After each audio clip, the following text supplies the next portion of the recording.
This is fundamental problem 4 from chapter 16. In this problem, the bucket is hoisted by the rope that wraps around a drum wheel. If the angular displacement of the wheel is 0.5 times t cubed plus 15 times t, where t is in seconds, determine the velocity and acceleration of the bucket when t is equal to 3 seconds. They asked me to find the velocity and acceleration of the bucket. If they wanted me to find the angular acceleration and the angular velocity, all I would have to do is use equation 16.1 and equation 16.2. I have angular position as a function of time, so if I take one time derivative, I get the angular velocity. If I take another time derivative, I get the angular acceleration. But I want the velocity of the bucket, so I have to relate the angular velocity and the angular acceleration to the velocity of the bucket and the acceleration of the bucket. So you can turn a few pages back in your book to 324 and 325. So on page 324, we have equation 16.9. In equation 16.9, you can see how to get the velocity of point P if you know the angular velocity and the vector r, which goes from the origin to point P. Equation 16.8 tells you how to get the magnitude of this velocity. To find the direction of the velocity, use the cross product. The angular velocity is pointing perpendicular to the plane here, so that would be pointing upward. And, well, what way is our bucket going here? So if the angular velocity is like going this way in the counterclockwise direction, then the vector is pointing up. So the angular velocity vector is pointing straight up towards you. The vector r is pointing, let's look at this point right here. So the vector r is pointing this way. So doing the cross product like this, we have angular velocity pointing this way, the vector r pointing that way, and so the velocity is pointing up like this. So our velocity is going upward, and because the angle between your angular velocity vector and the vector r is 90 degrees, the magnitude is just omega times r. R is equal to 0.75, so we can write the velocity of the bucket as 0.75 feet times the angular velocity.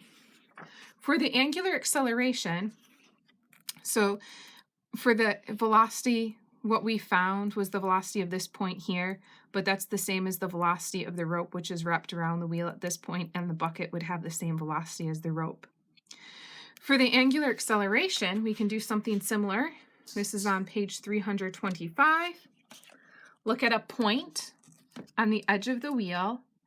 That point has an acceleration which is pointing this way, which has a tangential component and a normal component. This point has an acceleration pointing in the normal direction as long as it's moving and going in a circle. If it's speeding up or slowing down, you also have a non-zero tangential component. The rope in our problem, well, let's say a point on the rope here, would only have acceleration this way. So it's the tangential component of the acceleration which tells you how the wheel is speeding up or slowing down, and that is related to the acceleration of the bucket. So we just want the tangential component of the acceleration. That has a magnitude of alpha, the angular acceleration, times r. R is 0.75, so we can use that to find the acceleration of the bucket. And we know the direction of the tangential acceleration because it's the tangential component, so it must be pointing this way. But you can get that from the cross product, which is on the bottom of page 325. So if our bucket is speeding up, then the angular acceleration would be pointing this way. So this would be the same as the cross product that we have for the velocity. So it would be angular acceleration pointing this way if the bucket's speeding up crossed with r, and that would give us tangential acceleration pointing upward. Okay, so now we have our equations, and we can go ahead and find the angular velocity. So I take the derivative of the angular position equation that I have here. So that is 3 times 0.5, which is 1.5, times t squared plus the derivative of 15t with respect to t is 15. If I take another derivative, I get the angular acceleration. that is 2 times 1.5, which is 3, times t, plus this derivative of 15 would give you 0. I guess I could go ahead and plug t in now to find the angular velocity and the angular acceleration at 3 seconds. So the angular velocity when t is equal to 3 is 1.5 times 3 squared, which is 9, plus 15. And the angular acceleration when t is equal to 3 would be 3 times 3. That gives us 9. Then I can take these and put them in here to find the velocity of the bucket and the acceleration of the bucket at t is equal to 3 seconds. I have 0.75 times 1.5 times 9 plus 15.